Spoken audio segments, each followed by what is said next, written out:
अस्सलाम वालेकुम प्यारे दोस्तों, क्या हाल चाल है। आप सब कैसे हैं? उम्मीद करता हूँ कि आप सब खैरियत से होंगे। अल्लाह ताला आप सबको हमेशा खुश रखे और खुश रहा करें। अल्लाह ताला आप सबके लिए बहुत सानियाँ पैदा करें और आप दूसरों के लिए सानियाँ पैदा करें। आज हम बात करें, कई दोस्त पाकिस्तान से पूछते हैं या मुख्तलिफ से या मिडल ईस्ट से, कि अगर हम यूरोप में आएँ तो किस कंट्री में काम करें। अगर पूरे यूरोप में आप आते हैं, जो 37 कंट्री हैं, तो किस मुल्क में अपना काम करना चाहिए। आज मैं सिर्फ इस पे बात करूंगा कि किस कंट्री में आप काम करेंगे, कहाँ लेबर सस्ती होगी, आपको बेनिफिट्स ज़्यादा कहाँ मिलेंगे, तो टैक्स ज़्यादा कम कहाँ होगा। तो आज मैं बात करूंगा कि आपको, अगर आप यूरोप में काम कर आते हैं और आप अपना काम करना चाहते हैं, अपना ज़ाती काम, तो आपको कौन सा कंट्री का इंतखाब करना चाहिए। दोस्तों, मैंने इसमें पूरा जो इन्फॉर्मेशन ली है, पूरा सर्च किया, उसके बाद मैं ये वीडियो तैयार कर रहा हूँ। अगर आपको अच्छी लगे तो लाइक कर दें और सब्सक्राइब कर दें और शेयर कर दें। तो आज मैं बात करूँ, अगर आप पाकिस्तान से या कहीं भी कंट्री से, मिडल ईस्ट से, सऊदीया, दुबई, अबू धाबी, कतर, कहीं से भी आना चाहते हैं और अपना काम करना चाहते हैं, तो मेरे दोस्तों सबसे पहले नंबर पे है पुर्तगाल। उसके बाद है अपने काम के लिए स्पेन, उसके बाद इटली। इटली, स्पेन, पुर्तगाल, किसी भी कंट्री में अगर आप अपना काम करना चाहते हैं तो ये 3 कंट्री बेस्ट हैं।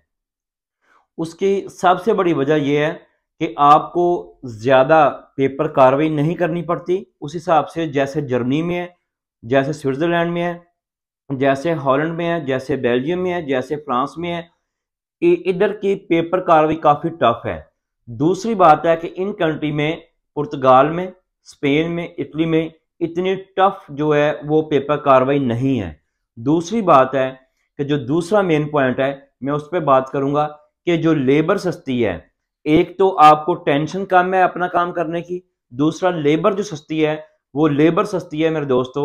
सबसे सस्ती लेबर मिलती है जो आपको, वो पुर्तगाल की है।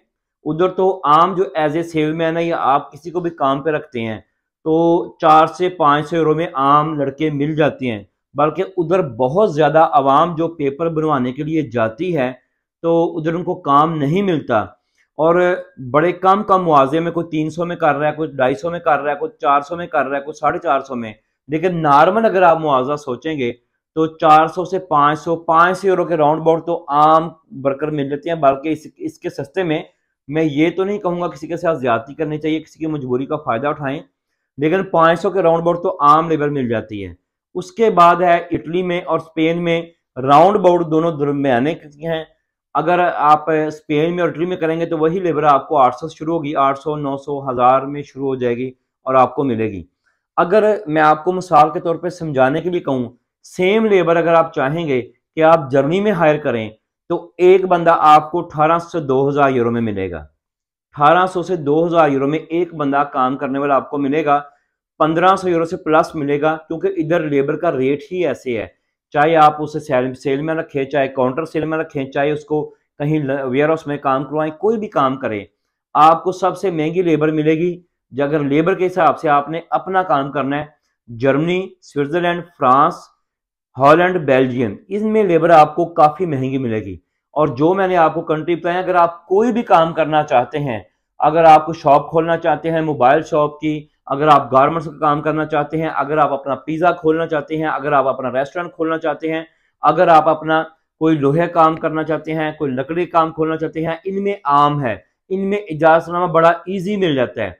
हत्ता कि जर्मनी में जब तक आपके पास डिप्लोमा नहीं है किसी काम का, आपको इजाज़तनामा पहली बात मिलता ही नहीं है। अगर आप चाहे कारपेंटर हैं, कारपेंटर का भी आपके पास अगर डिप्लोमा होगा, परफेक्ट डिप्लोमा, उसके बाद आप वो काम शुरू कर सकते हैं।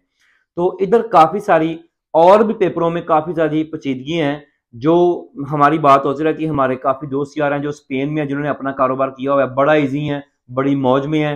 इटली में बहुत सारे लोगों ने अपने स्टॉल लगाए हैं, मोबाइल शॉप की है और काम किए हुए हैं। और पुर्तगाल में तो छोड़ दो, पुर्तगाल में तो मैंने कहा कि बहुत कम लेबर भी मिल जाती है और मुनाफा तो आपको अच्छा खासा मिलना ही मिलना है। ये नहीं है कि अगर आप जर्मनी में 2000 यूरो कमा रहे हैं तो पुर्तगाल में आप 100 यूरो कमाएंगे, ऐसा नहीं है। थोड़ा कम हो सकता है लेकिन इतना कम नहीं है। तो अगर आप चाहते हैं अपना बिजनेस करना किसी भी किस्म का, चाहे कोई फैक्ट्री लगाना चाह रहे हैं, चाहे कोई आप शॉप खोलना चाह रहे हैं, चाहे रेस्टोरेंट, चाहे होटल, चाहे किसी भी फील्ड में आप अपना काम करना चाह रहे हैं, आपके पास इतनी इन्वेस्टमेंट है, तो आप अच्छा खासा इन कंट्री में काफ़ी कमा सकते हैं, जो आप बिलीव नहीं कर सकते इतना ज़्यादा कमा सकते हैं। जिन्होंने अपने कारोबार किए हैं माशाल्लाह काफ़ी अच्छा कमा रहे हैं। तो मैंने कहा आज दोस्तों को बता दूं कि कौन सा कंट्री बेस्ट है। नंबर 1 पे पुर्तगाल है, उसके बाद स्पेन है, फिर इटली है। इटली और स्पेन में कुछ खास फर्क नहीं है, लेकिन फिर भी आप कैसे चूज करते हैं, क्योंकि स्पेन में ज्यादा लोग काम करते हैं। स्पेन, इटली, पुर्तगाल में मैंने क्यों कहा है कि आपको अपनी कम्युनिटी बहुत ज्यादा मिलती है। बहुत ज्यादा लोग जो पाकिस्तानी हैं वो ज्यादातर स्पेन, इटली और पुर्तगाल में है। पुर्तगाल, इटली, स्पेन में। तो इसलिए इधर आपको अपनी लेबर मिल जाएगी, आपको जुबान का मसला नहीं होगा, आपको बहुत सारे मसलों से बच जाएंगे। अगर आप नए हैं तो आपको कोई सीनियर बंदा आपको मशवरा देता है अपनी जुबान में, आपको बहुत ज्यादा हर तरह की हेल्प मिल जाएगी। आज के लिए इतना ही दोस्त, दुआओं में याद रखें। प्लीज चैनल को लाइक कर दें, सब्सक्राइब कर दें और शेयर कर दें। अल्लाह हाफिज।